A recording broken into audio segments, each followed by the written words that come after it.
compartilho aqui essa imagem.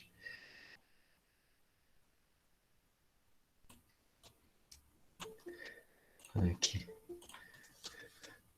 Para si, além de Luiz e Soriano, está a Claudine. Olá, Claudine. Olá, Laura. Boa noite. Olá, Jackson. Então, já les compartilho a tela.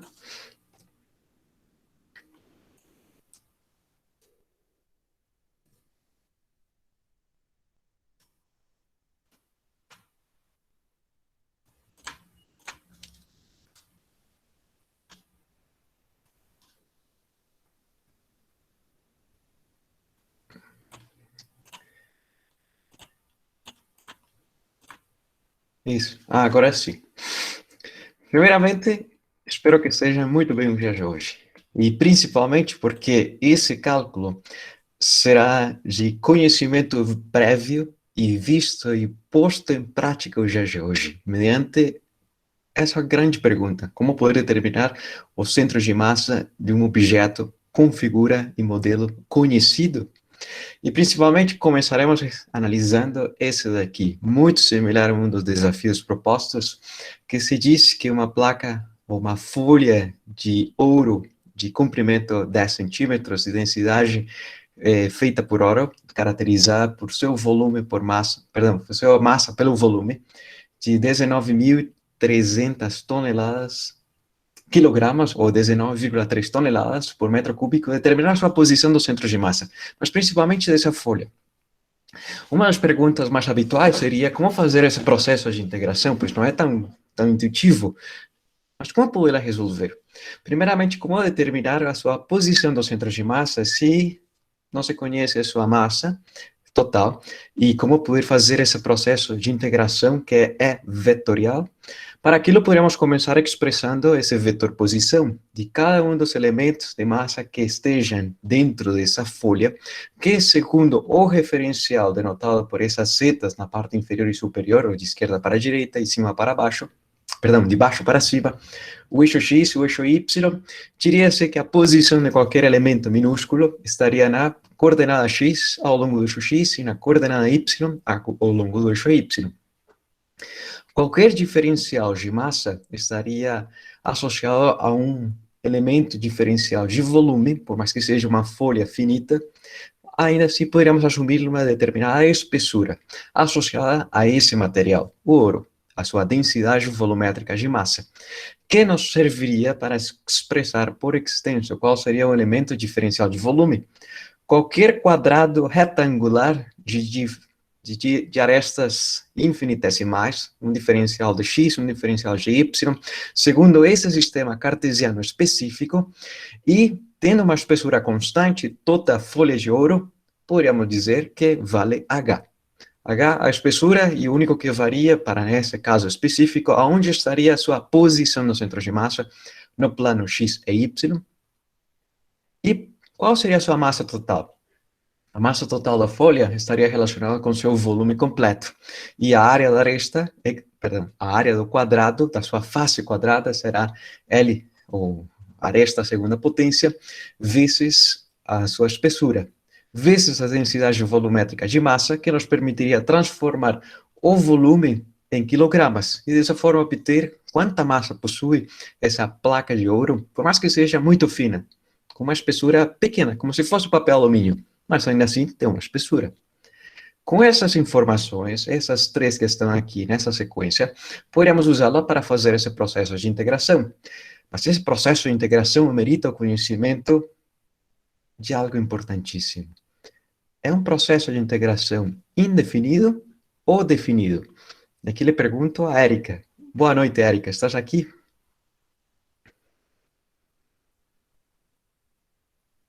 Boa noite, professor. Olá, Érica.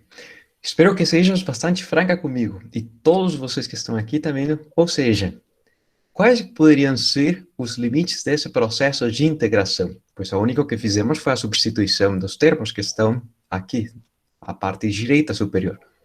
Quais poderiam ser esses limites?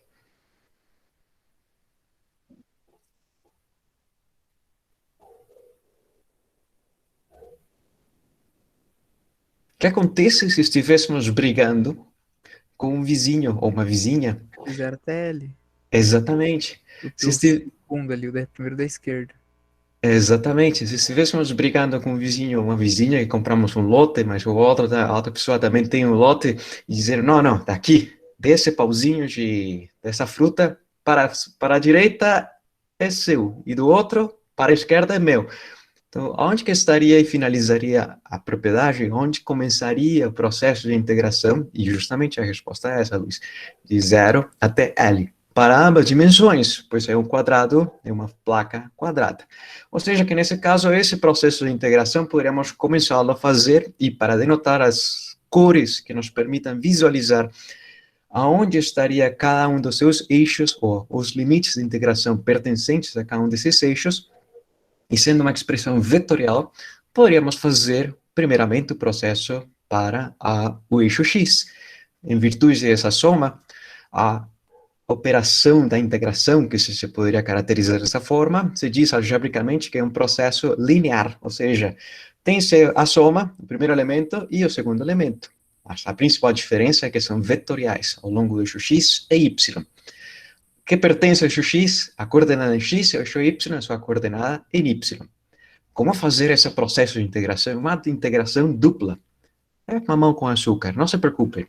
É muito simples, simplesmente haveria que organizá-la e dizer a função que depende de x estaria com x e de y sozinha, simplesmente o diferencial, que o mesmo aconteceria aqui, sozinha em x, mas pertencendo a essa função que depende da coordenada y.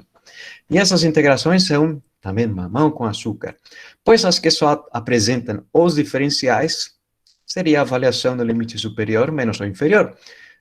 E, antes de fazer esse processo, qual seria a primitiva de cada uma dessas funções? X respeito a dx, ou x respeito à sua variável, poderia ser esse monômio. X à segunda potência dividido por 2. Aumenta uma potência dividida a mesma informação que aumentou. E a avaliação desse limite de integração, dessa variável de integração, seria simplesmente a própria variável. O mesmo aconteceria ao longo do eixo y, deixando o x e deixando y, a segunda potência, dividido por 2. Por enquanto, senhoritas, senhores, façam-me entender? Alguma dúvida, alguma pergunta? Nesse caso, não é irrelevante se você faz dx dy dx, né? Por conta do formato da placa, né? Exatamente, esse ponto aqui ia. Por quê? Porque como é um quadrado, é uma placa de formato quadrado, aqui não tem um quadrado, infelizmente. Mas se tivesse um quadrado aqui, o seu celular fosse em formato quadrado, na hora de virá-lo 90 graus, não haveria diferença. Então, essa classe de simetria discreta de virar 90 graus ao quadrado tornaria irrelevante o processo de integração, a ordem, pelo menos, entre alguma comutação na coordenada x com y. Muito bem apontado, exatamente, é uma simetria discreta. E eu tenho outra pergunta, professor. Ali nesse Sim, caso da primeira integração, você vai fazer a integral de 0 até L no que tá vermelhinho ali.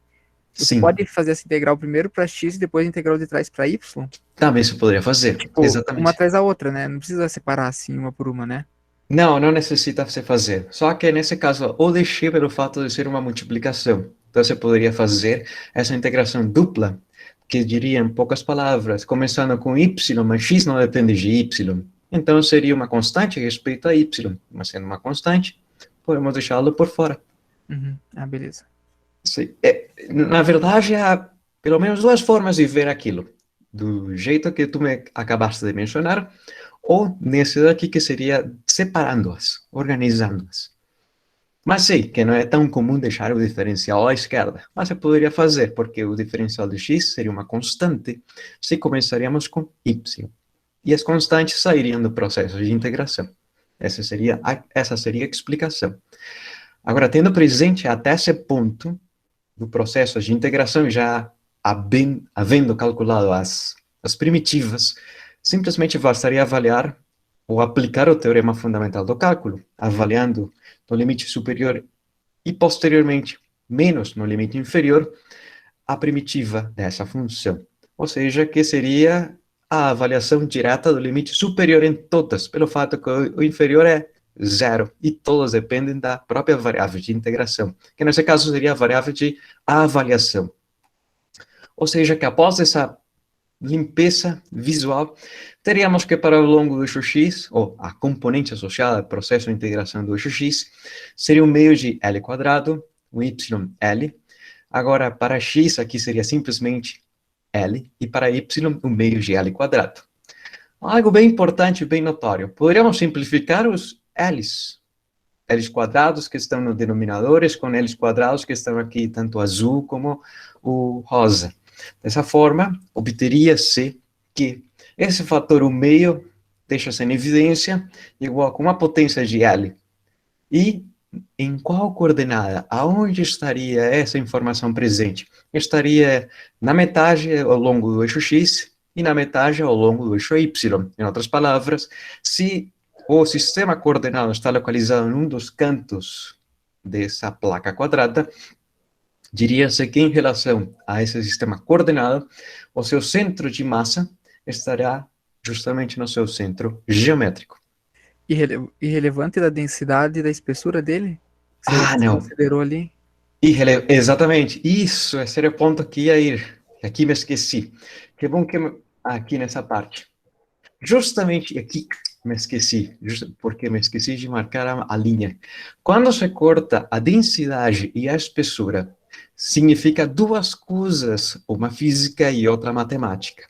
A física significa que é irrelevante, completamente independente do material que esteja a sua composição, poderia ser simplesmente um tijolo bem constituído, o ouro, que é bem maciço, e completamente independente da sua espessura. Poderia ser um bloco gigantesco de face quadrada, ou poderia ser uma folha de alumínio muito fina, mas de face quadrada.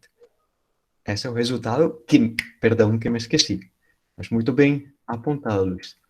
Ou seja, que sim, a sua posição no centro de massa, nessa face, se fosse um tronco de madeira, uma árvore gigantesca cortada de tal forma que seu perfil seja quadrado, o seu centro de massa ao longo do seu tronco, ao longo do seu eixo, estaria localizado no seu centro geométrico dessa face quadrada.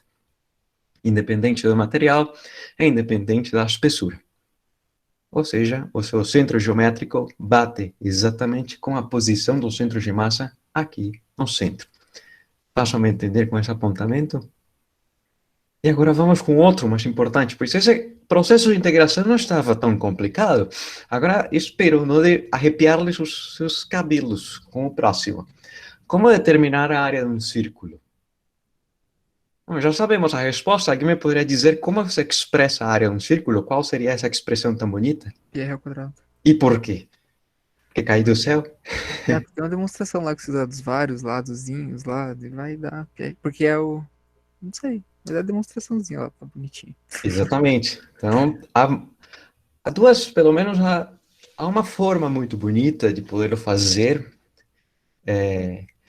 transformando o círculo em pequenas seções, como se fossem pizzas. E a uma dessas pizzas, cortá-la pela metade e juntá-la um triângulo para cima, ou uma pizza para cima, outra para baixo, e outra para cima, outra para baixo, fazendo uma constituição quase retangular. E essa última, das 18 porções que tinha, a última 18ª, cortada pela metade, grudada à direita e outra invertida para baixo, de tal forma que mais ou menos seja um retângulo. Mais ou menos. Se não me engano, esse método, esse processo chama-se o processo de Newton.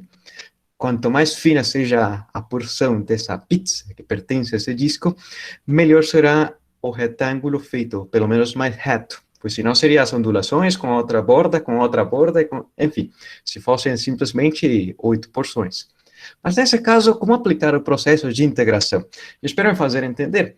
Pois essa expressão nos diria todos os pontos que pertencem ao plano x e y que estejam na periferia. E se fosse menor que r quadrado, então estaria na parte interna. Mas pelo menos os limites, pois sabemos que dentro dessa circunferência, essa pelo menos a equação da circunferência paramétrica, todos os pontos que estejam numa distância menor que r quadrado, ou pelo menos essa informação menor que r quadrado, diria-se que será todos os pontos representados com essa cor amarela muito mais clara. E como poder expressar uma função que denote a sua borda? Pelo menos uma função, segundo esse sistema cartesiano, y em relação a x. Como poderia ser? Laura, boa noite. Tens alguma sugestão de como poder expressar aquilo? Boa noite, professor. Boa noite, Laura.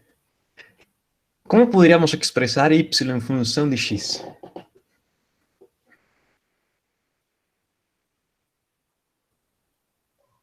Eu não sei. Não? Então, que bom que esteja aqui hoje, porque te ensinarei. Então, poderíamos dizer o seguinte: y, isolando a expressão anterior, seria justamente passando x à direita, a subtração. Ou seja, que y ao quadrado seria a diferença do raio ao quadrado menos x, a posição x. Mas não é y em função de x, é y quadrado. E como poder isolar y? O que há que fazer? Qual seria esse processo posterior? Pergunto a Karina. Boa noite, Karina.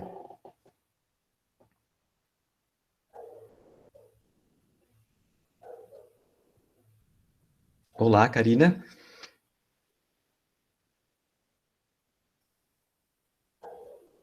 Boa noite, Karina. Qual processo deveríamos fazer para isolar y? Pois está a segunda potência.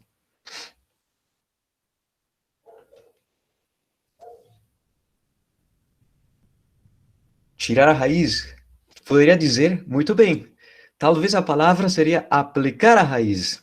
E aplicando a raiz quadrada, tanto à esquerda como à direita, para prevalecer essa equivalência, a esquerda seria y. Na verdade, a esquerda seria o valor absoluto de y, só que por conveniência escreve-se mais ou menos. Por quê?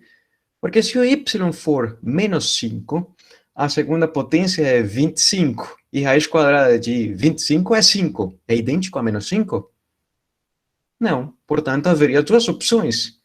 Essa função, que representa o valor absoluto, simplesmente está dizendo o valor desse número, mas não seu sinal. Ou seja, que a considerar seus sinais, e dessa forma, poderíamos expressar as duas funções que caracterizam a periferia circular, ou a circunferência, uma superior, uma positiva e uma negativa. Pois poderia ser, para cada x, haveria duas opções, mas a princípio é uma função, não é uma relação. E para cada valor de x, haveria simplesmente uma imagem, ou da positiva ou da negativa. Façam-me entender essa diferença, pelo menos com as cores, para ter a noção do sinal positivo e negativo?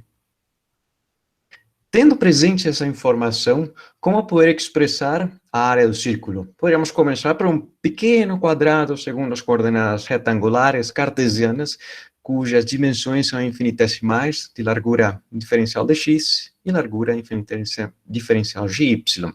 Ou seja, que o diferencial de área nesse sistema de coordenadas simplesmente seria a multiplicação de cada um dos diferenciais de cada uma das coordenadas, x e y.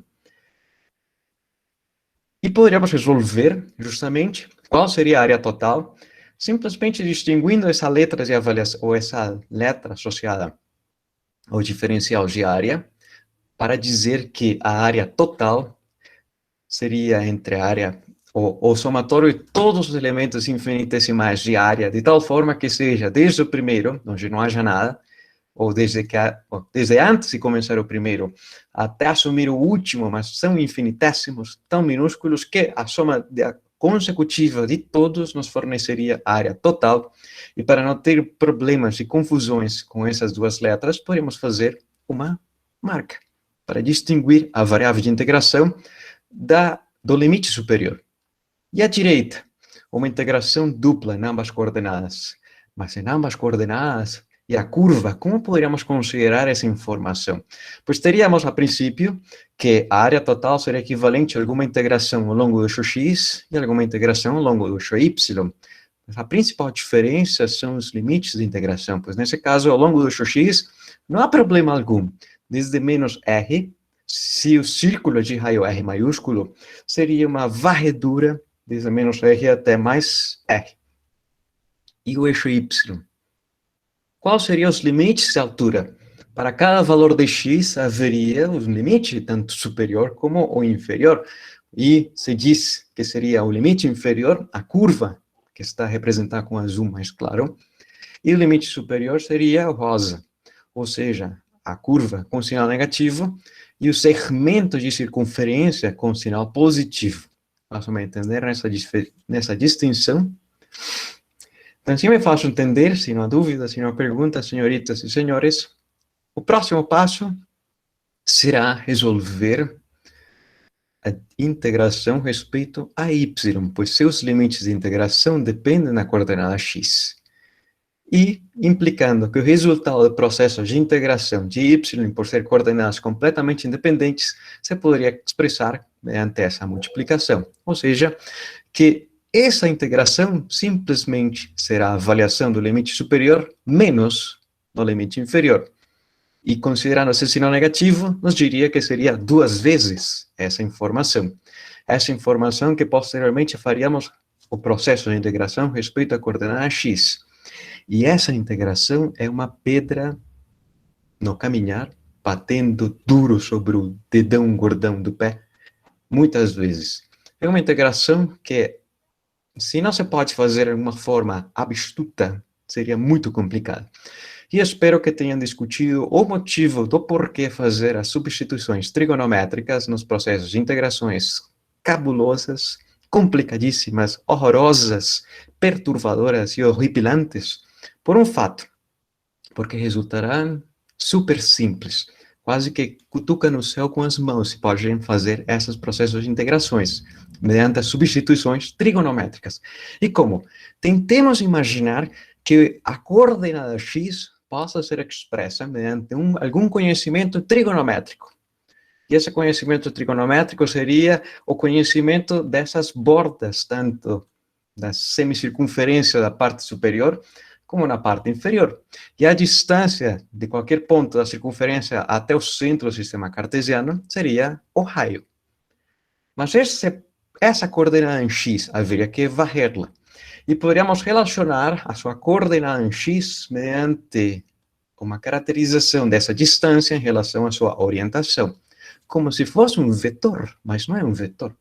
Como se fosse. Ou seja, a posição desse elemento que pertence à circunferência tem uma projeção ao longo do x. E essa projeção diria a distância em x. Quanto vale essa projeção? Como poderla expressar, se você conhece essa distância? Alguma opção de resposta?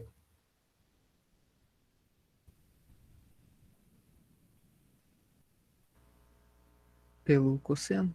Exatamente. Essa, muito bem, Luiz. Essa seria a posição ao longo do x, equivale a fazer um triângulo retângulo, cuja hipotenusa equivale ao raio do círculo, que o caracteriza. E se se conhece a coordenada, em função de outra variável, poderia também determinar-se o diferencial dessa coordenada. E como ficaria, Soriani, essa diferenciação?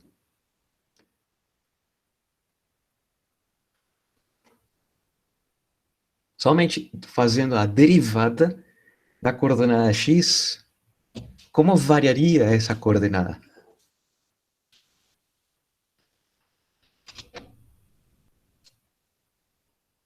Alguma opção, Soriani? Não sei. Não? Então, espero que não desligue o microfone, porque, se me permites, poderia te ensinar. O que acontece com a variação da coordenada em x com o raio sendo uma constante? Não variaria. O único que variaria seria o cosseno, pois o ângulo poderia ser de 0 até na ponta contrária, ou no canto contrário, 180 graus, ou pi radianos. E como se expressa a variação do cosseno? Qual seria a taxa de variação, ou a função que expressa um comportamento instantâneo de mudança da função cosseno de θ?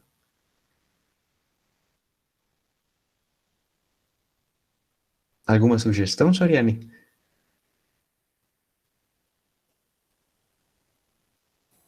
Seno? Quase, muito bem. Menos seno. Ou seja, que a taxa de variação da coordenada x, o raio uma constante, será equivalente à mudança instantânea da função trigonométrica cosseno, equivalente a menos seno, vezes a variação instantânea na sua coordenada, θ, o diferencial de θ, mediante a regra da cadeia. Tendo presente essa informação, a coordenada x agora é expressa em relação a essa variável θ, e a sua taxa de variação instantânea é expressa mediante a variação instantânea de θ. Claro está, essa escrita se poderia fazer um pouco mais fácil se fosse a derivada, se passássemos esse diferencial dividindo. Talvez não é tão comum desmembrar ou separar os diferenciais para fazer a escrita das derivadas, pois aparentemente ensina-se como se fosse um ente sozinho, mas não, você pode separar. Façam-me entender essa explicação, pelo menos a obtenção desse diferencial.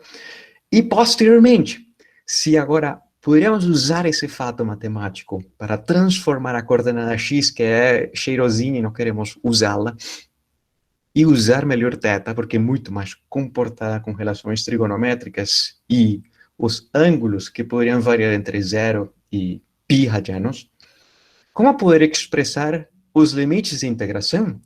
Pois uma coisa são as variáveis, ou a variável de integração com seu diferencial, e os limites, como ficaria? Ou seja, a pergunta responde-se mediante reexpressando essa variável de integração mudada, nova, ou substituída, em função da variável de integração antiga, velha, por substituir. Dessa forma, isolando θ da primeira expressão, expressaria-se mediante arcosseno, ou arcocosseno, da razão de x por r. E para quê? Pois justamente já poderíamos substituir as variáveis de integração e os limites de integração, obtendo essa expressão. Espero me fazer entender. Onde estava o x ao quadrado, o r quadrado, cosseno quadrado de θ, considerando o sinal negativo. O seu diferencial, menos r, e para não fazer a escrita como se fosse uma subtração, em parênteses, bem notório, menos r, seno de θ, vezes o diferencial de θ. E os limites de integração? Quando x valia menos r, então quando x valia menos r, dividido por r, e quando x valerá r positivo, a sua razão, toda essa informação será 1, e toda essa informação nessa razão será menos 1. E qual será, espero me fazer entender, se não há dúvidas ou perguntas. A pergunta a seguir, qual será o ângulo cujo cosseno seja menos 1? Pois essa será a resposta de arcocosseno de menos 1. E qual será o ângulo cujo cosseno seja 1? Pois essa será a resposta do arcocosseno de 1. Qual seria nesses dois limites de integração? 180 e 1. E 0, quer dizer, desculpe. 180 por menos e 0 por mais 1. Exatamente, ou seja, na parte inferior seria π radianos, e na parte superior seria 0 radianos. Considerando esse sinal negativo, poderíamos inverter a ordem dos limites. Invertendo a ordem, teríamos uma escrita mais bonita, mas também, como poder expressar esse cosseno quadrado de uma forma mais limpa? Pois existe o raio quadrado poderiam fatorar da raiz quadrada, tirando esse raio para fora, simplesmente seria o raio, mas 1 menos cosseno quadrado de θ. O que resultaria? Pois fator comum tem o raio quadrado, de 1 menos cosseno quadrado de θ. Mediante a identidade trigonométrica fundamental, 1 menos cosseno quadrado de θ, se passássemos esse elemento à direita, seria 1 menos cosseno quadrado de θ, ou seja, seno quadrado. E raiz quadrada de seno quadrado seria seno. Ah, carambas, me parece que ri na escrita.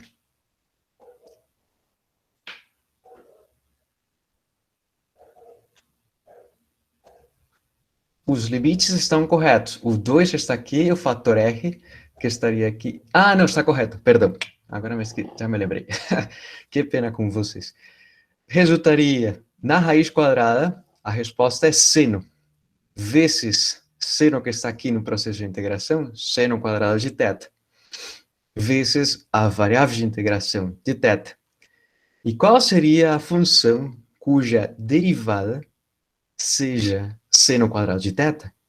Também é outra pedrada no calcanhar. E por quê? 2c no cosseno Exata, ao quadrado. exatamente. Poderíamos usar essa identidade trigonométrica. Ou seja, poderíamos substituí-la por essa daqui, mas não funciona. Mas há uma associada com o ângulo dobro, que nunca les mostrei, cheguei a mostrar-lhes a demonstração, mas há um documento, uma apostila minúscula, que fiz e les compartilhei, aí está relacionada a como se faz essa transformação. Pelo menos nos permitiria dizer que seno quadrado de θ poderá ser expresso como a razão de 1/2 vezes 1 menos cosseno do ângulo dobro, ou 2 vezes o ângulo θ. Essa mudança tão simples nos permitiria dizer que o fator 1/2 com 2 desaparece, e o processo de integração de 1 respeito a θ é fácil, e cosseno 2 vezes θ respeito a θ também é fácil, pois dessa forma poderíamos fazer a escrita de ser θ, sua primitiva de 1, e seno 2 vezes o ângulo dividido pelo fator 2, que sairia mediante a derivação da cadeia, teria-se a mesma informação. Posteriormente, aplicando o teorema fundamental do cálculo, no limite superior, quando θ vale π, e no limite inferior, menos no limite inferior, quando θ vale 0, seria equivalente a dizer que seno de 2π é 0, e 0 não vale a pena escrevê-lo, mas ainda assim, para fazê-lo mais notório, e seno de 0 é 0, portanto, todos esses elementos desaparecem da nossa visão, e o que resulta, depois desse sofrimento completo, é essa expressão tão bonita. Π vezes o raio quadrado, onde o fator de escala da área está relacionado com a informação geométrica que caracteriza o círculo. Ou seja, quanto maior seja o raio, a área aumentará, mas a área será proporcional ao quadrado dessa informação. Se dobra o raio, quadruplicará sua área. E esse fator π surgiu dessa transformação trigonométrica. Claro está, a outra forma de poder obter essa expressão. E espero que vocês estejam ainda com força para mostrar-lhes de onde vem a outra expressão, que é: se mamão com açúcar é fácil, essa próxima é ainda super fácil. E espero me fazer entender com essa relembrada. Tínhamos visto há algum par de aulas atrás sobre as coordenadas cartesianas. E mediante esse conhecimento de coordenadas retangulares, podemos fornecer a posição desse ponto. 4 e 3, x e y, o par coordenado. Que, partindo da origem, haveria que fazer uma retícula, e dessa retícula distinguir qual seria a marcação 4, a coordenada 4 ao longo do x, sendo toda essa alaranjada, e quando cruza-se com a que pertence ao eixo y, equivalente a 3 unidades, o seu cruzamento forneceria a posição específica desse ponto. A uma determinada distância em relação ao centro do sistema coordenado, poderíamos determiná-la mediante o conhecimento do teorema de Pitágoras. E observando em detalhe que as coordenadas são perpendiculares, mas também observando que aparentemente cria-se um triângulo retângulo de de cateto 3 e de cateto 4 unidades, resulta um número inteiro, por sorte. E para onde estaria, para responder a sua orientação, se já se conhece a distância, podemos determiná-la mediante a relação trigonométrica inversa da tangente. A arcotangente dessa razão do cateto oposto para o ângulo θ específico aqui, dividido pelo cateto adjacente, 4. 36,9. E qual seria outro sistema coordenado mais fácil? Pois, às vezes, o retangular é muito retangular para nosso universo, nosso mundo tão curvo. E quando tem-se curvatura, o mais recomendável seria usar um sistema coordenado que leve em consideração essas características geométricas do espaço curvo. E, nesse caso, podemos usar um sistema coordenado polar, onde a ideia são de coordenadas curvilíneas e poder representar um ponto que esteja afastado a essa distância de 5 unidades métricas como orientação respeito a algum eixo de orientação. Como nosso planeta, usamos a latitude respeito ao meridiano de Greenwich e as longitudes em relação ao Equador. São linhas imaginárias, mas existem para posicionar-nos globalmente. Nesse caso, o sistema cartesiano, em relação do seu centro, haveria uma distância de 1, 2, 3, 4, 5 e 6 unidades métricas. Mas você está dizendo que é a posição de 5 unidades métricas. Mas seria toda essa daí? Não. Para onde que está? Em relação do eixo X, poderíamos denotar certas linhas imaginárias de forma que nos permitam visualizar ângulos de 15, 30, 45, 60, 70, 45, 60, 75 e 90 graus, assim por diante para os outros quadrantes. Mas o seu ângulo ou a sua orientação é de 36,9, ou seja, menor a 45, maior que 30. Parece equivalente, de fato é, mas como poderlo relacionar de forma geral? Como poder transformar essa posição radial e de orientação para uma coordenada retangular, x e y? Como poder decompor esse ponto que está afastado dessa distância r, cuja orientação respeito ao eixo x é denotada pelo ângulo θ? A resposta é a relação existente entre as coordenadas polares com as cartesianas. A projeção ao longo do eixo x será a distância vezes cosseno de θ, e a projeção do ponto ao longo do eixo y será a distância vezes seno de θ. Faço me entender? Alguma dúvida, alguma pergunta? Senhoritas, senhores? Não por enquanto? Então, continuando com o raciocínio, e limpando um pouco a imagem, como poder expressar os diferenciais de área de cada um desses sistemas planos, coordenados?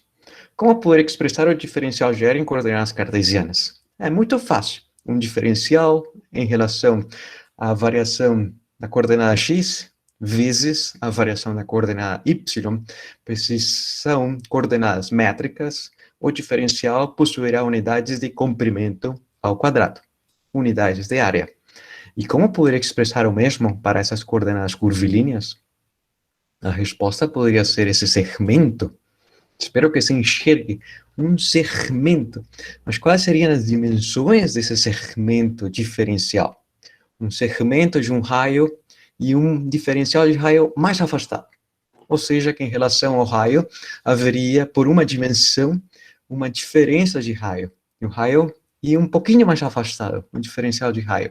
E angularmente, em relação ao ângulo de θ, a diferença de orientação, se fosse minúsculo, a uma determinada distância r, poderíamos definir-lhe essa diferença de orientação, ou perdão, esses segmentos de circunferência a essa distância r.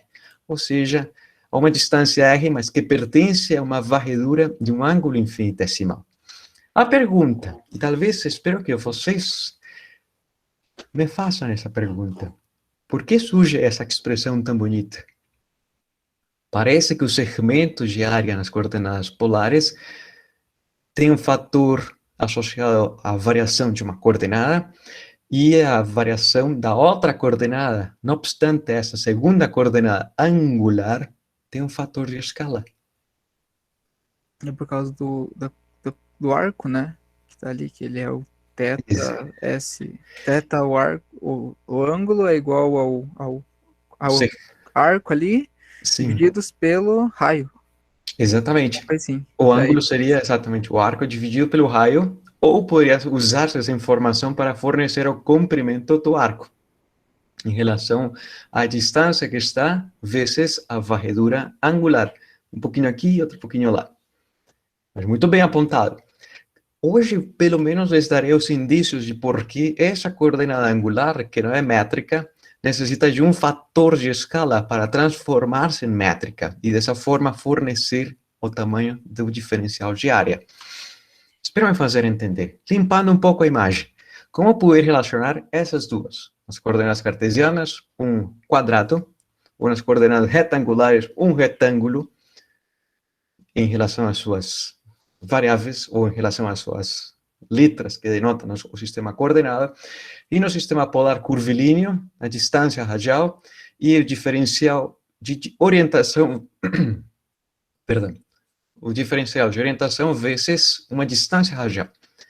Como poderla relacionar? Com base nessas informações que estão aqui embaixo. principalmente relacionando essas duas informações. Pois se no sistema coordenado cartesiano é a multiplicação de x, o diferencial de x com o diferencial de y, que seria o diferencial de x em relação ao raio que varia e em relação ao θ que varia? Seria, por extenso, essa expressão. Ou seja, o raio varia, mas é uma multiplicação. Raio e θ também varia. E a derivada de uma multiplicação, você faz primeiro o primeiro elemento, você deixa a segunda constante, e soma-se, nesse caso, a derivada do segundo elemento, do cosseno, deixando o primeiro constante. Façam-me entender primeiro nessa passagem. Quem chegou por agora, não se assuste. O dr ali, o dzinho ali vem do diferencial de x ali, só substitui o x, né? dx, ah, tá. Isso, dr, exatamente. Então, dx varia em relação ao raio e em relação a θ. Depende de duas coordenadas. Se uma coordenada fosse constante, variaria o raio. Se o raio fosse constante, variaria o ângulo. E se fosse agora para y? A mesma informação. A principal diferença é que y depende de seno de θ, então varia o raio, o seno de θ constante. Deixando o raio constante, varia seno de θ, a sua derivada é cosseno, vezes a variação da sua coordenada. Ou seja, que o diferencial de área seria a multiplicação nas coordenadas cartesianas dessa informação. Sendo essa informação diferencial associada com as coordenadas polares, uma dor de cabeça, pois haveria que multiplicar ambos primeiros elementos, implicando no diferencial de raio a segunda potência, cosseno de θ e seno de θ, poderiam ser os elementos cruzados, o diferencial, os dois últimos, raio ao quadrado, com o sinal negativo, raio ao quadrado, seno com cosseno, com os diferenciais da orientação do ângulo, a segunda potência. É toda a segunda potência, esse elemento. E, posteriormente, os elementos cruzados. O primeiro elemento com o segundo do y, diria-se que o diferencial de raio, espero me fazer entender, ambos pertencem a cosseno, com cosseno ao quadrado. Vezes o raio, está aqui presente, e vezes os dois diferenciais, pelo menos para fazer uma escrita mais organizada. Sempre os diferenciais ao final da escrita, com o cosseno e o raio. E na outra diagonal, os outros dois elementos cruzados com o sinal negativo, que agora expressa-se em função de seno ao quadrado do raio, do diferencial de distância vezes a orientação. O que acontece com essa expressão tão comprida? Por sorte, sem perguntas. Por que o dr sumiu ali do cosseno ao quadrado? Ou aí mesmo? Aqui? Isso. Não, tá aí. Eu tava olhando na frente ali, eu não vi. Não, tranquilo. Mas ainda assim, é uma boa pergunta, bom apontamento. Obrigado, senhor. Não tem problemas, porque existe a propriedade comutativa na multiplicação e você poderia reorganizar. Mas agora sim, continuando. O que acontece com esses elementos? Se um diferencial é pequeno, a sua diferenciação, a sua informação, a segunda potência, poderíamos assumi-la como sendo zero. Portanto, esses dois primeiros elementos da escrita seriam simplificados e ficaríamos somente com esses últimos dois. Mas ainda assim, há uma cosseno ao quadrado e seno ao quadrado. Poderíamos juntar esse seno e transformá-lo em cosseno, ou pelo menos o seno ao quadrado com cosseno ao quadrado, mediante essa identidade trigonométrica fundamental. O seno ao quadrado seria o cosseno ao quadrado direito, ou seja, 1 menos cosseno. Tendo presente esse sinal negativo, espero me fazer entender, seria a inversão dessa escrita. Menos cosseno mais 1. Ou seja, que dessa forma, teríamos que cosseno com cosseno simplifica-se e o diferencial nas coordenadas polares expressa-se mediante a multiplicação dos diferenciais das suas coordenadas polares vezes o raio. Agora a pergunta, por que o raio? Basicamente, esse raio pertence à coordenada angular, sendo o fator de escala dessa coordenada, que não tem unidades métricas, e transformá-la ou associá-las a unidades métricas, mediante esse fator de escala, o raio. Se alguém se poderia perguntar, mas por quê? De onde veio esse raio? Há outro processo para demonstrá-lo, que não farei os dias de hoje, chamam-se coeficientes métricos ou coeficientes de Lamé. Todos os sistemas coordenados curvilíneos necessitam de transformar ângulos em distância. E, às vezes, esses coeficientes métricos são mais complicados que simplesmente um mero raio. Poderia ser algo mais extenso. Mas esses coeficientes chamam-se coeficientes métricos ou de Lamé. L-A-M-M-E. Se não me engano, é escrito assim. Para quê? Para calcular a área de um círculo. Espero que seja super fácil. Pois qual seria a área de um círculo, considerando todos esses segmentos nas coordenadas polares? Seria a área em relação a esse segmento, mas a soma consecutiva de todos esses segmentos infinitesimais forneceria a área total, que haveria que analisá-la na varredura entre as coordenadas.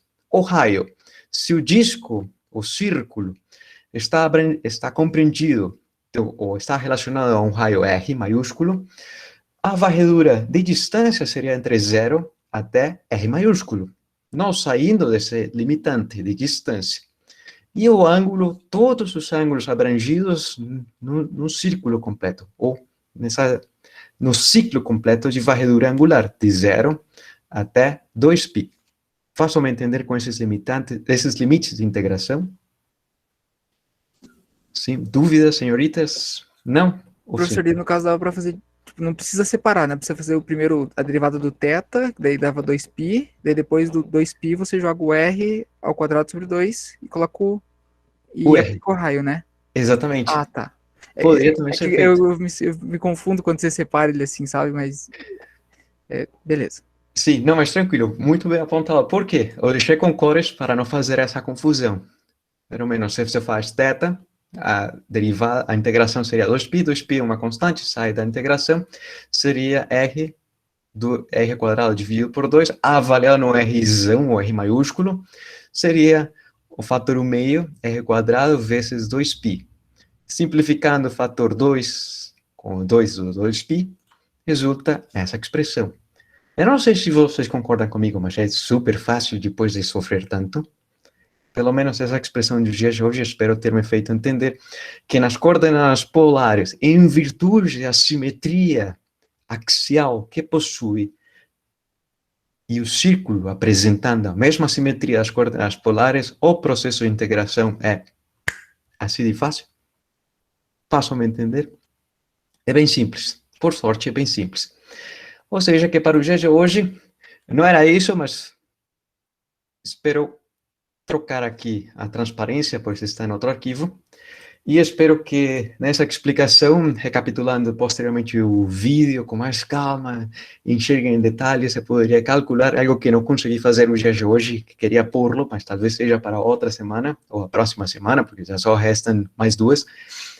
Como determinar a posição no centro de massa de um cone de base circular? Perdão, um cone, já de base circular é redundante, de um cone.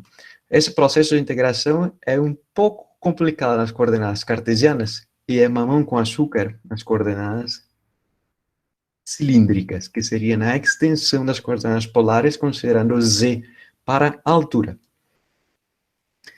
Então, só um momento, eu já troco aqui o arquivo. Espero que me esperem um instante. Aqui les vejo. E para quem acabou de chegar, senhoritas e senhores, não se assustem que hoje estávamos começando fazendo uma analisada prévia, pois no dia de hoje o que analisaremos será o corpo rígido, e principalmente com a resposta que tínhamos pausado a sexta-feira. Como determinar a energia do movimento que apresenta um corpo rígido, e já les compartilho aqui essa imagem.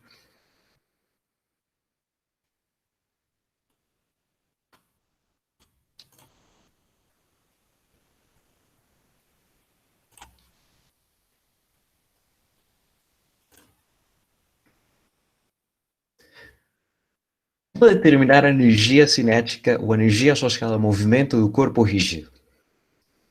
Basicamente, é um objeto, como o caso do peão, que não está apresentando uma translação considerável. Tanto é assim que oscila em relação ao seu ponto onde está fazendo contato com a superfície.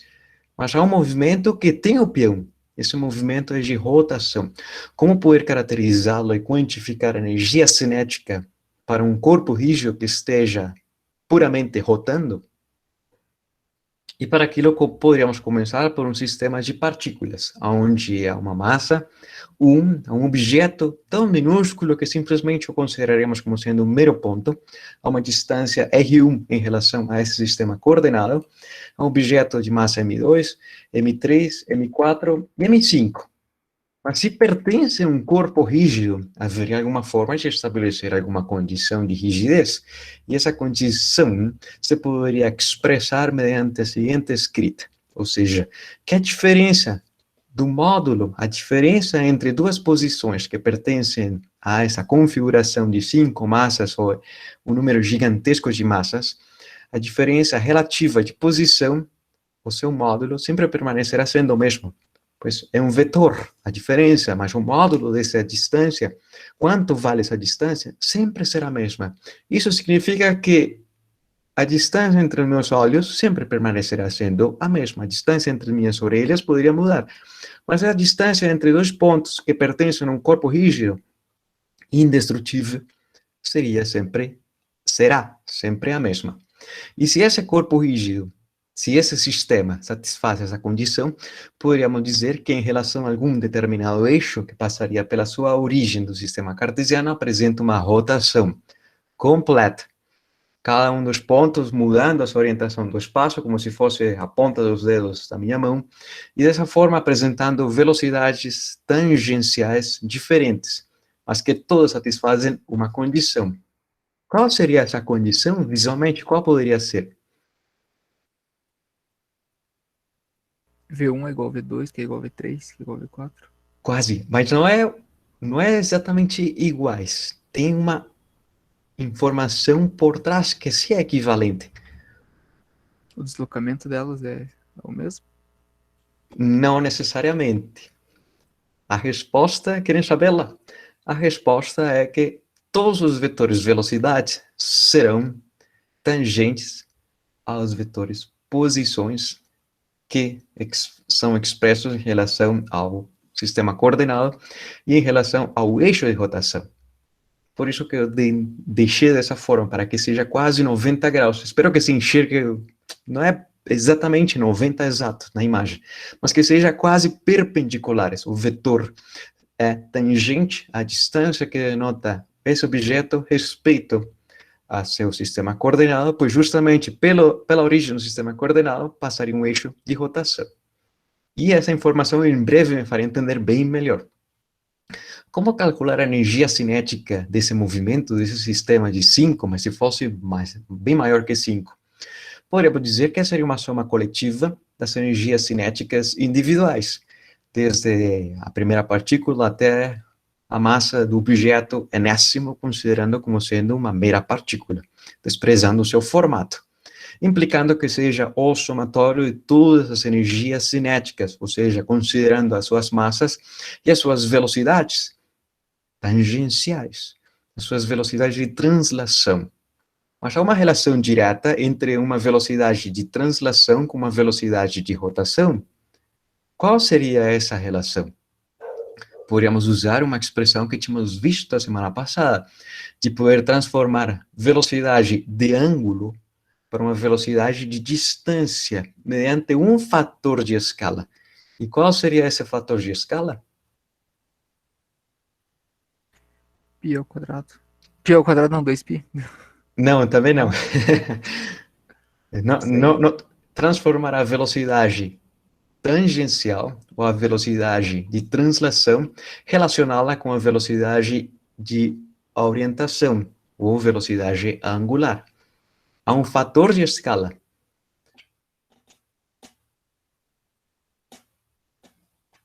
Não? Começa por R e finaliza por U. O raio, exatamente, Ana. Ali os lábios. Exatamente. O raio de cada um desses elementos de massa M são diferentes, mas todos os elementos apresentam e estão girando em conjunto, dada essa condição de rigidez, todos apresentarão a mesma velocidade angular. E dessa forma poderíamos deixar o que é variante respeito a esse somatório, o que é independente do somatório, como é o caso do fator 1/2 e como é o caso da velocidade angular, que pertence a todo o conjunto, comporta-se como um sistema rígido. O que significa esse elemento que está entre parênteses? A princípio está relacionando a massa com a distância em relação ao eixo de rotação, mas a sua distância é o quadrado, implicando que essa nova informação poderíamos chamá-la de I maiúscula. E esse elemento I nos permitiria resumir a escrita da energia cinética a ser simplesmente o meio desse elemento I vezes a velocidade angular ao quadrado. Mas o que significa esse elemento I que se expressa como somatório de todas as partículas minúsculas localizadas a uma determinada distância ao quadrado? Essa informação poderíamos expressá-la um pouco mais limpa. Conhece-se como sendo um momento de inércia. E o momento de inércia é uma informação física escalar, sempre positiva, que relaciona a distribuição espacial de massa em relação ao eixo pela qual esse sistema rígido está rotacionando, ou está rotando, ou está girando. Quanto maior seja a massa, maior será o momento de inércia.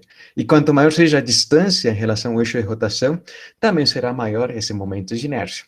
Claro está, essa, por enquanto, é uma definição bastante abstrata, mas espero me fazer entender com a próxima transparência. Sim, Luiz. Então, tipo, quanto maior o raio, é mais difícil, precisa de mais força, entre aspas, para fazer para esse ponto se deslocar? Exatamente, que boa conexão. Pois justamente, quanto maior seja o momento de inércia, maior será a sua energia cinética. E de onde cria-se o movimento? Aqui, dos braços de uma pessoa, fazendo trabalho. E quanto mais energia cinética possua, significa que mais trabalho foi feito para fazê-lo girar. Façam-me entender nessa explicação? Só estou vendo a Ana. Ana, se me fazes assim, fico feliz. Sim? Mais Sim. ou menos. Bom, mais ou menos. Espero me fazer entender com a próxima transparência, porque essa noção não é intuitiva. O momento de inércia, o que significa isso? Hoje espero fazer-me entender onde que está presente no nosso dia a dia. E para aquilo, imaginemos que não é um sistema discreto, um sistema contínuo de massas. Então, juntas entre si, que é uma rocha, é um objeto sólido, que tem volume. E esse objeto sólido, em relação a esse referencial, mas em relação a um eixo que o atravesse, está apresentando movimentos de rotação. Poderia ser, nesse caso particular, paralelo ao eixo Z? Não sei. Em relação a algum eixo de rotação, esse objeto começaria a girar com uma velocidade angular, ômega, estabelecida nesse sentido de orientação. Como poder determinar a energia cinética? Podemos discretizar em pequenos elementos de volume dessa rocha, de tal forma que sejam pequenos cubos, que abranjam um volume minúsculo e, portanto, abranjam uma massa minúscula, implicando que esse objeto em relação ao referencial esteja a uma distância denotada por esse subíndice, ou esse rótulo I, a uma distância RI, mas essa distância podemos denotá-la um pouco diferente, uma distância linha. Será a posição desse objeto em relação ao referencial. Para calcular a energia cinética de rotação, necessita-se da posição desse objeto em relação ao eixo de rotação. Essa distância, podemos simplificá-la, a sua escrita dizer que é simplesmente RI, a distância relativa desse objeto pequeno de massa respeito ao eixo de rotação. E poderíamos assumir um sistema contínuo como sendo uma lasanha. Dentro do forno micro-ondas, poderíamos pensar que não fosse toda a lasanha, mas um cubo dessa lasanha, fazendo o giro sobre o prato, e esse prato a uma determinada distância, RI, que em relação ao eixo de rotação, podemos analisá-la, qual seria a sua energia cinética, por mais que não seja algo completo, mas um pedaço, ainda assim notório, um delta de massa. Como poder determinar a sua posição, ou como poder determinar a sua energia cinética?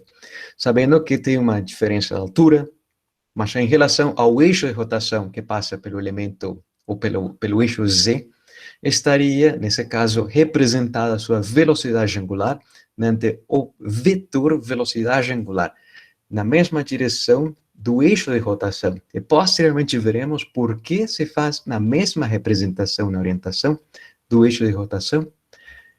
Por enquanto, alguma dúvida, alguma pergunta? Senhorita, eu só estou enxergando a Ana e Luiz desapareceu.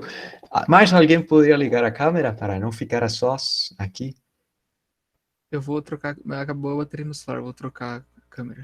Tá bom. Então, e alguém mais? Muito obrigado, Jéssica. Se não, fico aqui só com a Ana. E não sei se vocês estão.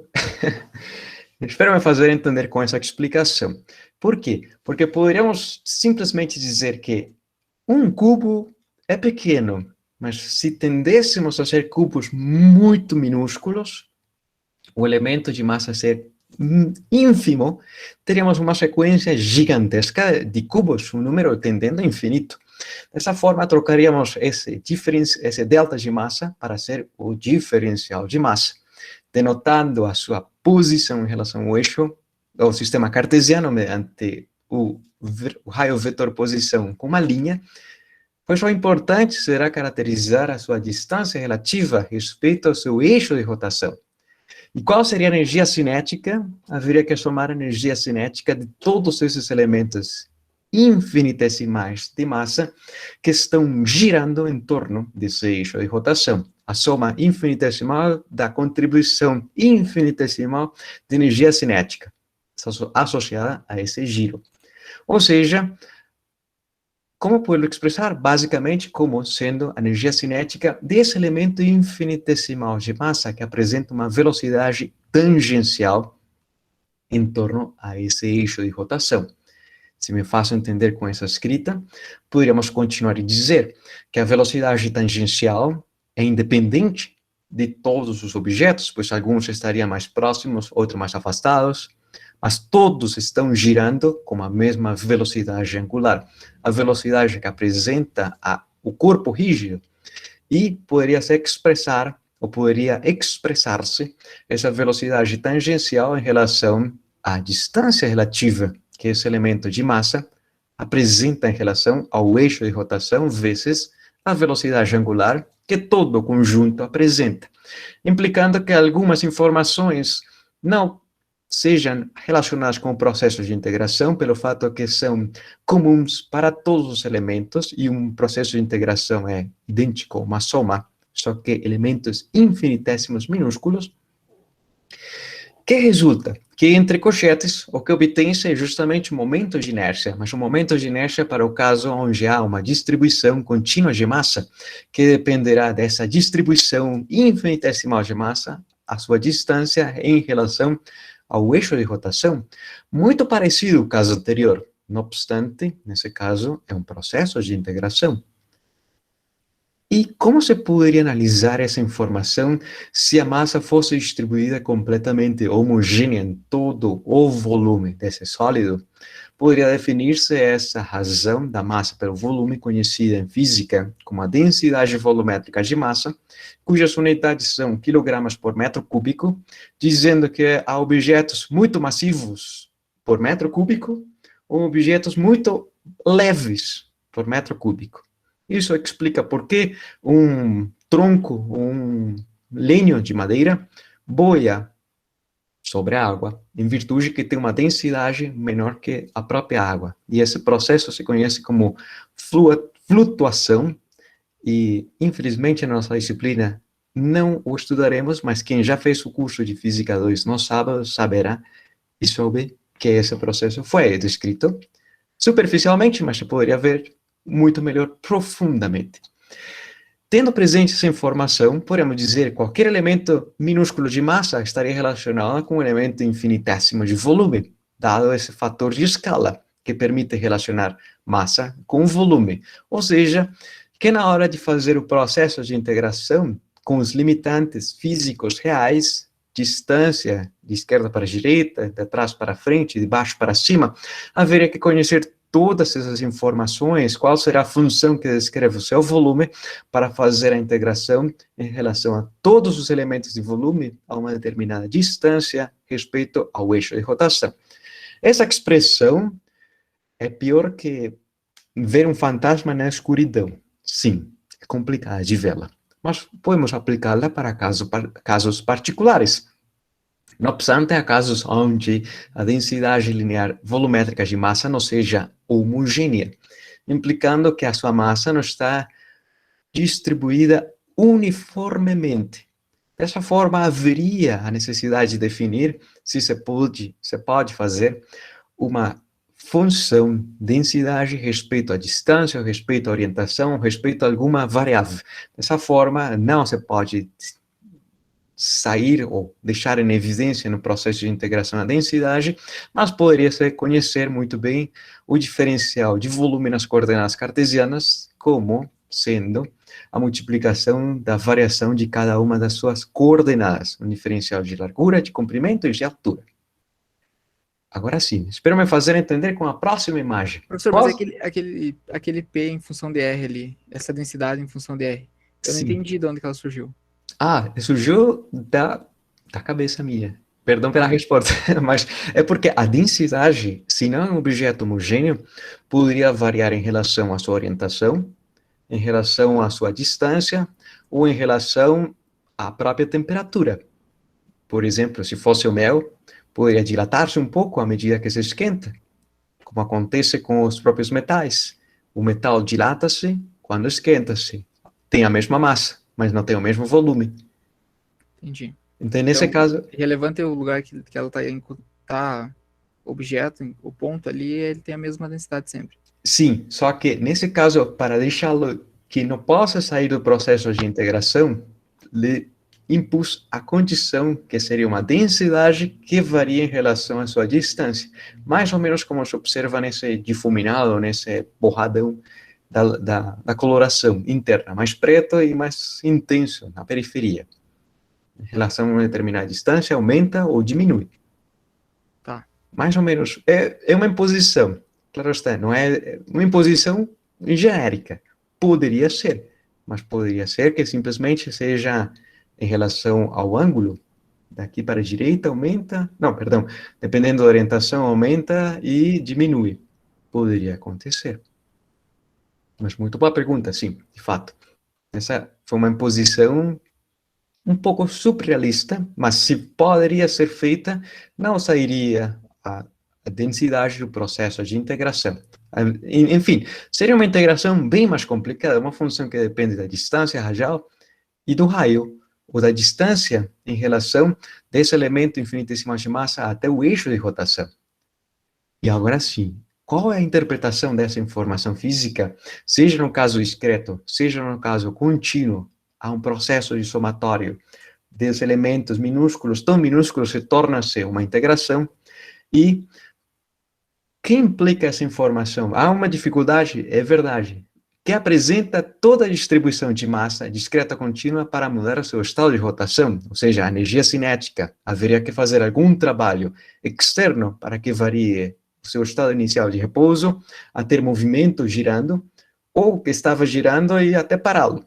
E essa informação quantifica-se mediante energia cinética e mediante o conhecimento da quantidade de trabalho realizado sobre o sistema físico. É o princípio por trás do teorema fundamental do cálculo, do teorema do cálculo e da energia cinética, não fundamental, do cálculo e da energia cinética. Um trabalho realizado,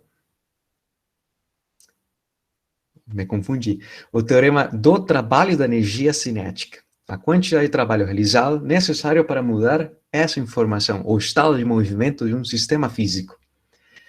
Por exemplo, se algum de vocês vai para a academia e tem um par de halteres, de tal forma que a sua massa esteja muito mais próxima do punho, ou muito mais distante do punho, qual dos dois resultaria mais fácil de rotacionar?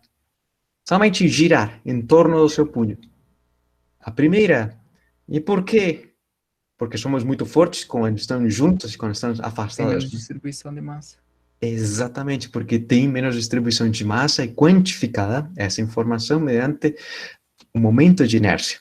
Ou seja, quanto maior seja o comprimento dessa haste pesada demais, lhe traria a essa pessoa que caminha sobre essa corda um maior equilíbrio, pois necessitaria-se de mais trabalho mecânico para que mude o seu estado de movimento e possa cair, ou pelo menos dificulte-lhe um pouco cair. Também há outro fato, que o seu centro de massa está associado com essa distribuição contínua e poderia mudar um pouco o comprimento nas suas mãos, a sua barra, movimentando a barra de esquerda para a direita, para se estabilizar.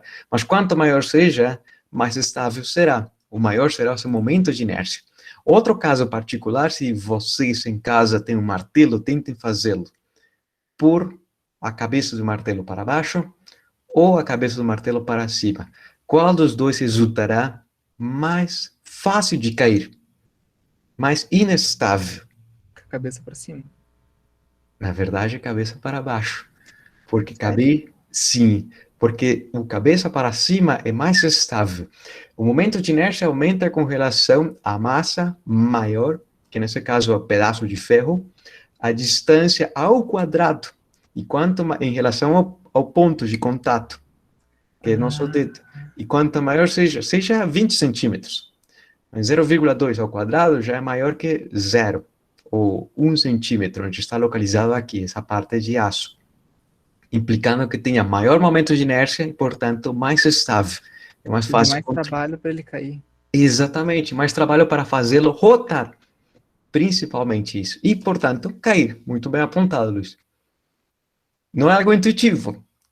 A primeira vez que vi essa imagem, peguei o martelo aqui em casa e comecei fazendo.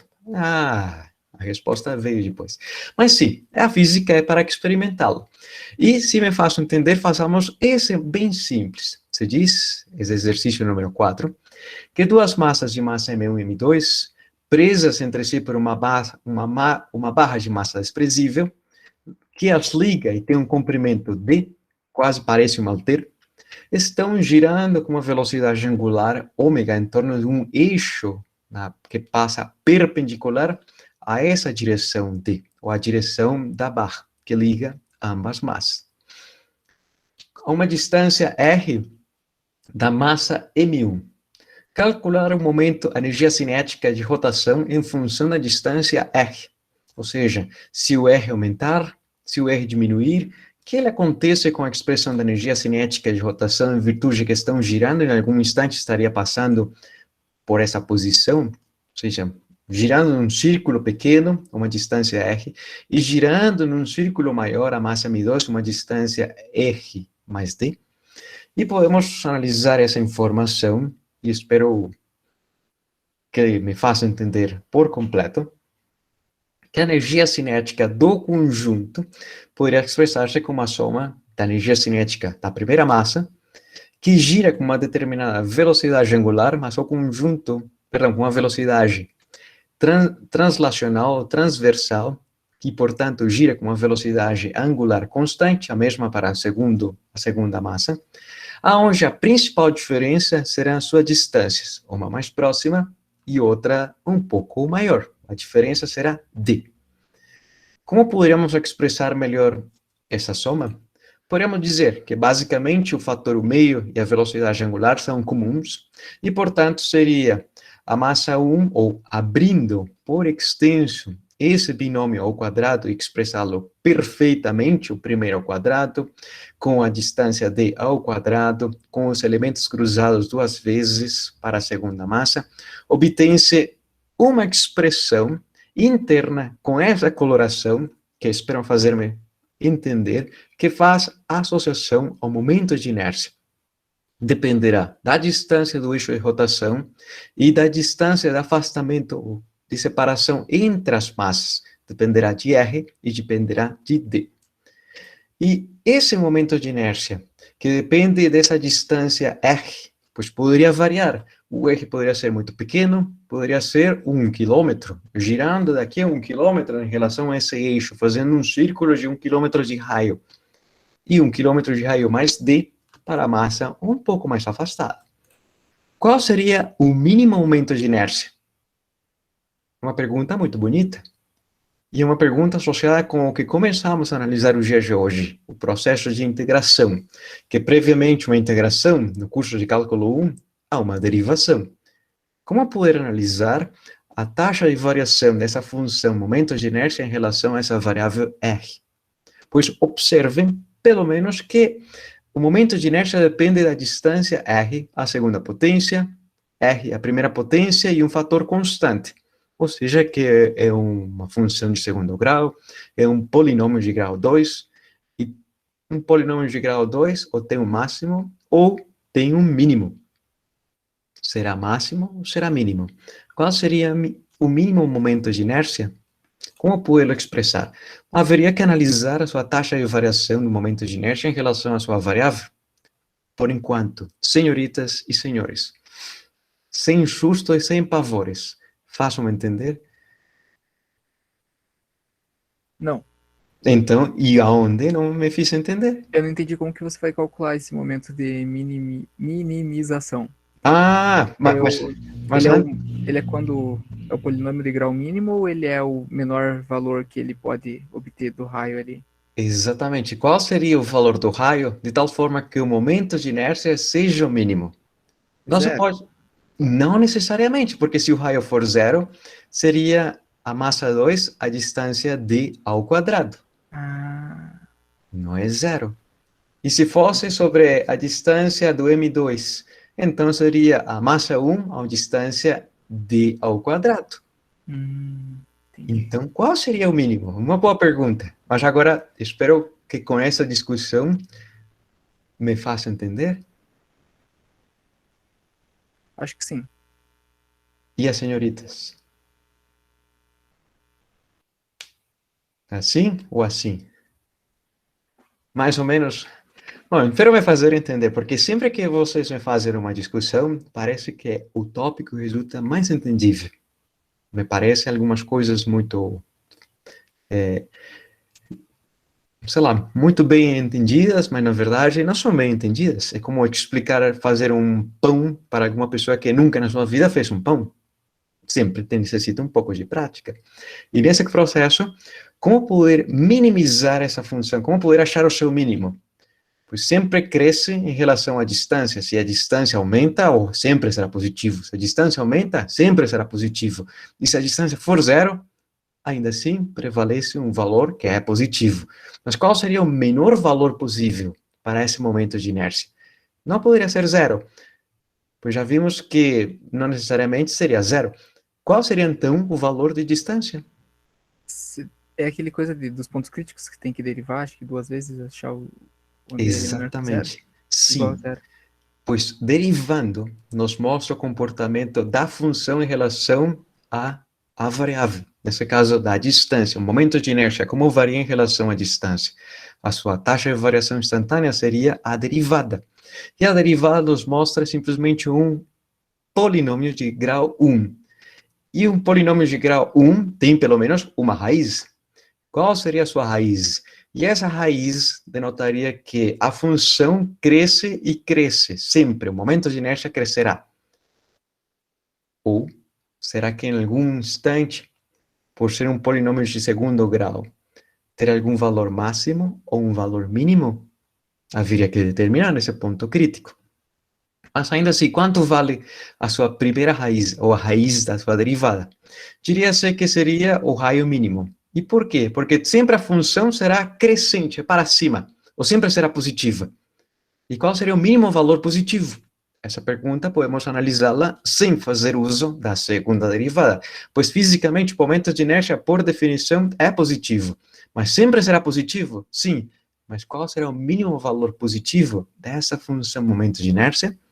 Não haverá que fazer uma segunda derivada para mostrar que esse ponto crítico pertence a uma concavidade positiva, pois já por definição o momento de inércia é positivo.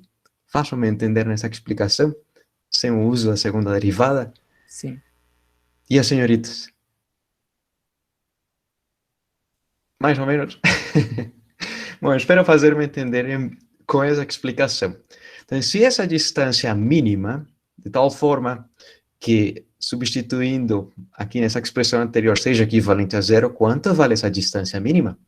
A distância mínima seria essa expressão. Mas qual é a sua interpretação?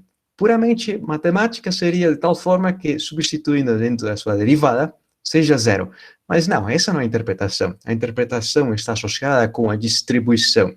É uma distância que seja negativa. Isso implica que será a posição dos centros de massa se localizássemos em relação a esse elemento que está localizado, ou a um referencial de posição que esteja localizado sobre a massa M1.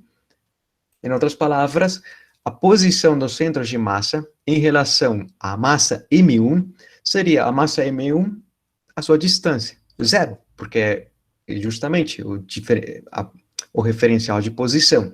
A massa M2 a distância D, dividido pela massa total do sistema. Ou seja, que haveria que deslocar o sistema completo de tal forma que seja equivalente a uma distância do seu centro de massa. Em outras palavras, espero que a imagem se observe, a uma distância R no sentido oposto. E justamente quando o sistema gira sobre um eixo que passe pelo seu centro de massa, apresenta o mínimo momento de inércia, que para esse caso particular, depois de introduzir esse elemento ou essa informação dentro da expressão do momento de inércia, abrindo por extenso esses elementos, deixando notório com essa coloração azul, simplificando essa potência com esse fator, obtém-se, depois de alguns passos algébricos, que o momento de inércia é o menor possível. E esse menor possível está relacionado com uma informação física que foge um pouco do dia de hoje, mas se conhece como sendo a massa relativa, ou a massa reduzida. Nesse caso, esse fator tem unidades de massa. Tem unidades de massa vezes massa, massa ao quadrado, dividido pela soma entre massa, massa, ou seja, que todo fator tem unidades de quilogramas vezes distância ao quadrado. Unidades de momento de inércia. Mas esse fator entre massas implicaria algum ponto específico relacionado a essa distribuição espacial entre massa M1 e M2 de uma distância D. E para que o que implica que seja um momento de inércia mínimo? Implicaria que tenha a mínima energia cinética. E se tem a mínima energia cinética, se diz que o sistema estará balanceado, pois estaria girando em torno do seu centro de massa, e, portanto, não haveria nenhuma descompensação quando gira uma massa mais massiva num dos lados que outra. E um dos casos particulares onde isso acontece é justamente quando uma roda do veículo não está balanceada, pois as rodas são desenhadas com os moldes, e às vezes os moldes não são perfeitos, e haverá que pôr certas massas, de tal forma que traçam o equilíbrio para que o eixo de rotação da roda seja exato ao eixo do centro de massa, ou o eixo passe pelo seu centro de massa. Se a roda não é perfeita, haverá que usar essas massas. Faço-me entender com essa interpretação? Sim. Sim? No caso ali da rotação, professor, quando ele Sim. vai girar em torno do próprio eixo, aquele desenho, você volta naquele desenho ali que você tinha deixado, Sim. esse daí. No caso, esse azulzinho vai estar pro lado esquerdo, né, quando ele for girar. Sim. Ah, tá. Ele vai estar... Como... Pode falar. Ele vai estar pro lado esquerdo quando ele girar, e essa distância do eixo até o M1, que vai ser o mais próximo dele, vai ser esse raiozinho ali, né? Exatamente. Ah, tá. Isso que significaria, ou seja, que a distância deveria estar no sinal oposto, ou no sentido oposto, implicando que a massa esteja à esquerda nessa representação, a massa M1. Mas isso traz o equilíbrio para o sistema. Que esteja em equilíbrio significa que esteja balanceado. E balanceado, quantificadamente, significa o menor momento de inércia, e quando apresenta um giro, ou quando faz um giro, apresenta menor energia cinética em relação a essa velocidade angular do giro. E por quê? Espero que com a próxima imagem fique um pouco mais notório. O que acontece com essa máquina de lavar? Está girando, normal, alguém joga uma pedra e um desbalanceio completo. Por quê? Porque não está girando o cilindro em torno de um eixo que seja ou em torno de um eixo que passa pelo seu centro de massa, implicando num desequilíbrio. Façam-me entender? Igual acontece com a roupa, quando às vezes lava, agora no inverno, tem alguma roupa muito massiva com água, que consegue reter um pouco mais de água, e na hora de girar a máquina, a lavadora, consegue bater-se. Pam, pam, pam, pam, pam. E por quê? Porque é uma descompensação. O eixo dessa distribuição de roupa está girando, ou o centro de massa dessa distribuição de roupa não está passando pelo eixo da máquina. A ideia será compensar para que esteja mais ou menos em equilíbrio e tenha um regime, um limite de vibração, de tal forma que não bata pá, pá, pá, sobre a própria máquina. Nesse caso, ela cai porque o centro de massa muda muito rápido. Exatamente. Nesse caso anterior, cai. E enfim, é muito doloroso se fosse uma máquina para destruí-la dessa forma, mas também nos veículos, quando não estão balanceados, o volante começa a vibrar. 100 km por hora, essa vibração é mais ou menos, não chega a ser caótica como a máquina de lavar, mas é perigosa, poderia perder o controle. Começa a vibrar de um lado para o outro. Quem gostaria que o veículo comece a vibrar? Não seria o mais recomendável? Mas espero ter me feito entender com essa explicação. E você diz que o mais importante para o cálculo para o cálculo da energia cinética da rotação será o momento de inércia. E como poder determinar o momento de inércia de algo mais simples? Mais simples não existe. Então, em dimensão zero é impossível. Numa dimensão seria uma haste. Uma haste cuja seção transversal vale ou de área A, e, portanto, seja a mesma espessura desde a extremidade 0 até a extremidade L, que representa o comprimento dessa haste, ou desse pedaço de vassoura. O que acontece se esse sistema estaria girando sobre um eixo perpendicular, afastado uma distância S, respeito a essa extremidade 0? Qual seria a sua energia cinética e qual seria o seu momento de inércia? Vamos a responder os momentos de inércia, pois a energia cinética é fácil de calcular, se se conhece o seu momento de inércia. O seu momento de inércia seria esse processo de integração tão tedioso. Mas poderíamos relacioná-la com a sua densidade mediante a massa total que essa haste possui respeito ao seu volume. E o volume de uma haste, que poderia ser um cilindro de área A de comprimento L, a área vezes o comprimento, o seu volume, e, portanto, um elemento minúsculo de massa estaria abrangido por um elemento minúsculo de comprimento, um diferencial de x, que poderíamos usá-lo para representar esse pequeno elemento que pertence a essa haste. Façam-me entender nessa explicação? Não. E por que não, Luiz? Eu não entendi por que você vai usar a densidade do... Ah, por quê? Porque está distribuída uniformemente, por acá diz, sabendo que apresenta uma densidade uniforme de massa. Tá? Eu não fiz a leitura, perdão. Você diz que uma haste de comprimento L, cuja seção transversal tem área A e massa M maiúscula, apresenta uma rotação em torno de um eixo perpendicular que atravessa uma distância S, em relação a umas extremidades. Poderia ser a extremidade zero.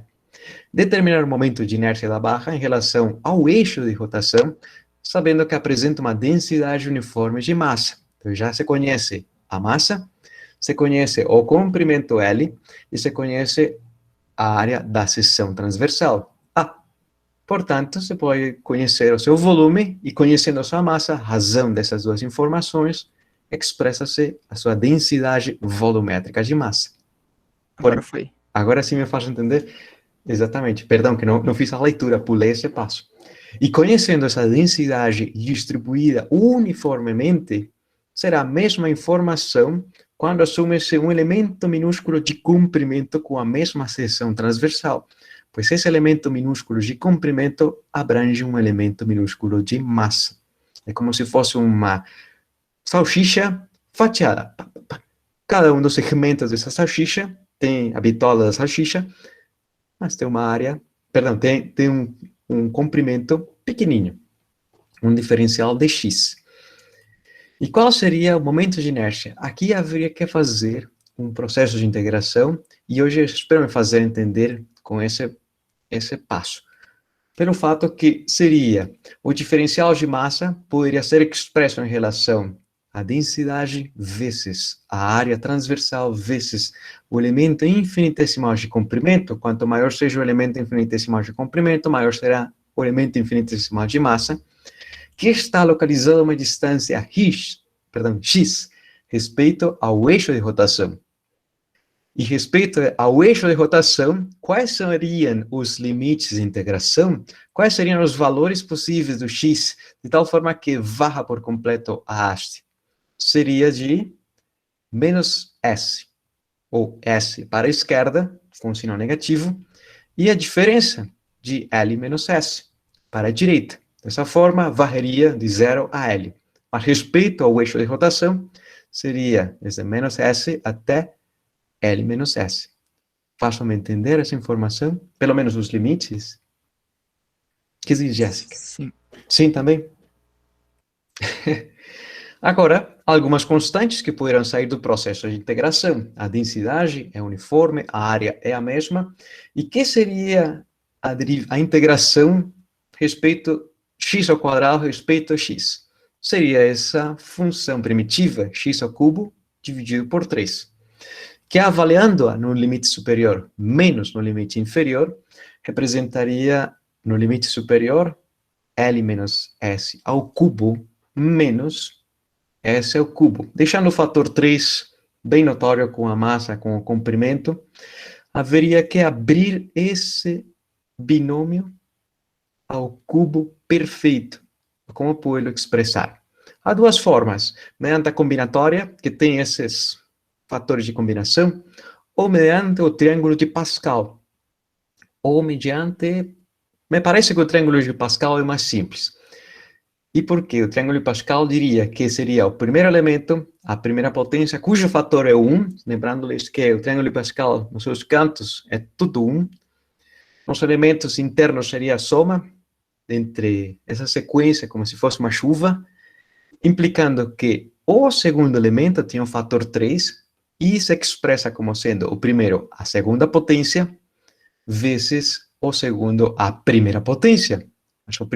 O segundo a primeira potência é negativo, deixa-se o sinal negativo, e observa-se que o L diminui de 3 para 2, a sua potência, enquanto S aumenta de 0, que é 1, para 1, a sua potência. E depois continua com outro fator, que é 3, sendo o primeiro a primeira potência e o segundo agora a segunda potência, ou seja, que o sinal negativo desaparece. E finalizando com o último, a terceira potência, considerando o sinal negativo, e posteriormente, já tem-se pelo menos a expansão, e posteriormente a soma desse último elemento, implicando que o S ao cubo simplificam-se, e esse L que está no denominador poderia cortar-se desse L de 3 passando para 2, de 2 passando para 1, e de 1 passando para 0, desaparecendo ou tornando-se o número 1. Façam-me entender, Jéssica? Nessa simplificação, mais ou menos. Mas ainda assim, o resultado mostra que o momento de inércia dependerá da distância S. É um polinômio de grau 2, ou seja que a distância está à segunda potência. A massa está presente e, mais uma vez, obtendo as mesmas unidades. O momento de inércia tem unidades de quilogramas vezes distância ao quadrado. E a maior potência presente para essa distância é 2. Ainda assim, distância L vezes S de distância vezes distância, comprimento à segunda potência. Ou seja, as mesmas unidades. Por enquanto, senhoritas, façam-me entender, e senhores também façam-me entender. Sim. Agora, se temos esse caso geral, podemos obter um caso particular, que seria rotar. Qual seria o momento de inércia sobre um eixo que corte a barra e que passe, que passe pelos seus centros de massa. O momento de inércia nos seus centros de massa equivaleria a ser S igual a L meios, obtendo esse fator 1/12. E se fosse o caso extremo, ou seja, o mais afastado possível, mas que pertence à própria haste, à própria barra, na extremidade obtém-se 1/3 com esse fator. Qual dos dois momentos de inércia é o menor? Mais fácil. L. Mais fácil. Jéssica, se estivéssemos no aniversário da sexta-feira, que foi Diana, se só tivéssemos 3 pessoas, dividiríamos o bolo em 3 partes. Cada um comeria 1/3. eu ficaria super satisfeito. Mas como não foi assim, havíamos 12 pessoas. A porção seria menor ou seria maior? Seria menor, porque está dividido em 12 pedaços, né? Exatamente. E 12 pedaços é menor que 3 pedacinhos, 3 pedaços, implicando que o momento de inércia sempre, só que nesse caso é particular, mas o momento de inércia sempre de um objeto, quando gira, quando rotaciona ao longo de um eixo que atravessa seu centro de massa, será o menor possível, implicando o equilíbrio ao longo desse giro, um balance completo da sua massa. Agora sim, Luiz, tu ias comentar algo? Quando você está bem no centro, então ele também ainda pode girar um pouquinho, né? Quando está bem no centro ou não. Quando o eixo passa pelo centro de massa, haverá um equilíbrio na rotação, simplesmente girando, mas não apresentando essas vibrações que às vezes acontecem na máquina de lavar a roupa, na lavadora. Mas mesmo quando o momento de inércia não é incrivelmente grande, né? Ah, sim, exatamente. Por exemplo, uma bicicleta. Uma roda de uma bicicleta tem um momento de inércia, girando sobre um eixo. Mas se fosse um disco gigantesco. Então, não sei, lhes ia perguntar. Hoje começa a próxima aula em qual horário? Eu acho que não sei se é 9 ou é 8h50, eu não tenho certeza.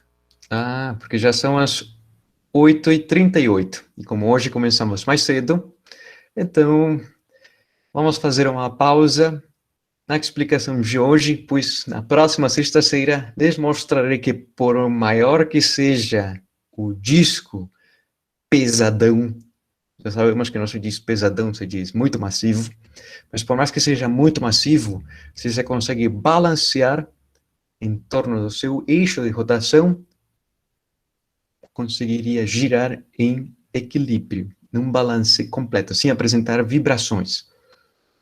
E para aquilo, continuaremos a próxima sexta-feira. Ou seja, que na sexta começaremos com essa descrição e analisaremos alguns exemplos. Espero que o dia de hoje tenham curtido a nossa aula tão pesada em relação ao cálculo, nos primeiros quase 45 minutos iniciais, mas que posteriormente tenha sido fundamento para fazer uma descrição um pouco mais detalhada do cálculo do momento de inércia e as informações físicas relacionadas com essa grandeza física que relaciona a distribuição de massa de qualquer configuração sólida ou discreta respeito a um eixo de rotação. Tentem ir, se fosse nesses dias, para alguma praça onde tem algum gira-gira, e vocês sentem-se em só numa extremidade do gira-gira. Começam a girar. Só uma pessoa. O que acontece com o centro do gira-gira? Parece que começa a vibrar. Agora, se fossem duas pessoas, poderia haver um equilíbrio, se ambas possuem a mesma massa, se ambas estão à mesma distância do eixo do gira-gira. Se estão em equilíbrio, significa que a distribuição dessas duas pessoas, o seu centro de massa bate com a posição do eixo que atravessa o gira-gira, fazendo vibrar, perdão, fazendo girar, mas não vibrar, não haveria uma descompensação. Não obstante, essa palavra descompensação, hoje em dia, poderíamos chamá-la dessa forma. Mas, posteriormente, nessa disciplina, antes de finalizar o dia 31 de julho, les explicarei que é um fenômeno consequente com esse desequilíbrio associado à criação de outra classe de força. Outra classe de uma força que poderia caracterizar-se para uma rotação, especificamente. Por enquanto, senhoritas e senhores, se não há dúvidas, se não há perguntas, se há dúvidas ou perguntas, façam-nas. Do contrário, então faremos uma pausa, pararei a gravação e lhes desejo uma ótima noite